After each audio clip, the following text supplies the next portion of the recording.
The Hair Department and Spa, 2 locations, north up on DuPont Road, southwest on Getz Road. Here to school us on beauty, hair, skin, and more. Brianna, make me smart. Because you said this is my fault, right? It is your fault. Because I always act like I pretend like I know what you're talking about. Pretend, that's gone a little far. I blatantly say I have no idea what you're talking about. Exactly. So you have inspired us to teach everybody. All right. So we want to talk about a couple of big things. The first one is the hair cuticle. We mention it a lot. We mention it almost every week that we're here. And that is the basic principle of everything we do with the hair. With color, with cut, with styling products. That is what we're talking about, the hair cuticle. So a hair cuticle is just the strand of hair, right? Just a hair. It's actually the outside of the hair. So I brought a couple graphics. Okay. I brought a couple things that we can look at. So this is a progression of broken hair. So the first one on the left is the normal closed cuticle. Because as you can see, this is really healthy. It's shiny. The more damaged the hair gets, you can see this is a magnified strand of hair. It's broken up. You can see there's more dark spots, it's less shiny. And at the other end, when you see a split end, this is what you are seeing.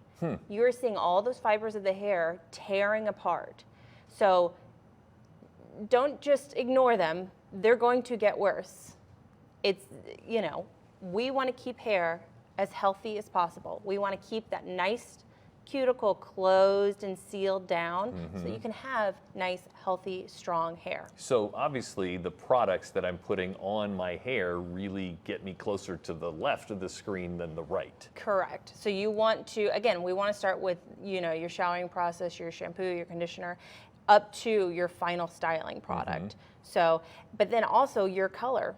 We have colors that integrate and sink deeper and deeper into the hair. We brought another graphic to show you for how to sink it in. I think it's the other one. Next one. There's a chance that the pictures aren't there. So, but the other one. So we're talking about the cuticle on the outside, but the hair lives on the inside, basically. Yeah. Or the color lives on the inside. Well, sometimes. Kind of. So if you think of if you dissect the earth, you have the 3 levels. The hair is kind of the same. You've got a little core, you've got something around the core, and then you have the outer edge. So the outer edge is the cuticle. Okay.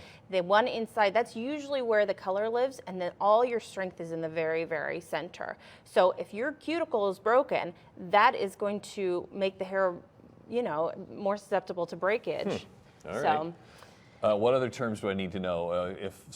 I feel like I'm better off walking in and talking to you guys than I am walking in and talking about my oil change with my mechanic. Really? Well, maybe that's a compliment. Yeah. Thank you. We try. So there's something called what? Color level? So color level. A lot of people come in and they say, well, I want an ashy blonde. I want this. I want that. So level is how we determine the darkness or lightness of hair. It's a scale of 1 to 10, 1 being black, like my hair, and then 10 being the blondest of the blonde. Okay. So that's how we determine, if you want to be red and you don't want to be too dark red, we're going to go for a level 8 or a level 7, which is on the higher end rather than the lower end. Okay, there's other words you throw at me. That's good. Right. Ombre. Ombre, That's Donald Trump wants to kick them out, right? I know. Yeah, I know. Yeah. Well, ombre is a technique where you can melt colors or blend color, a dark to a light. So this is actually an effect of a technique. Balayage, which is the last word we're going to talk about today, is the technique. Balayage is a technique of painting the highlights into your hair. A lot of us are used to, or a lot of women, maybe not you, Dirk, right, are used to foils or even, a cap. But balayage is meant to just paint on the highlights on the hair, and it's a very, very natural look. All right, well, you know what? I think I feel a little bit smarter, and now I don't have an excuse to be so dumb. If you'd like to find out more, always ask great questions and learn more about the Hair Department, Salon, and Spa. We'll be right back on Insight.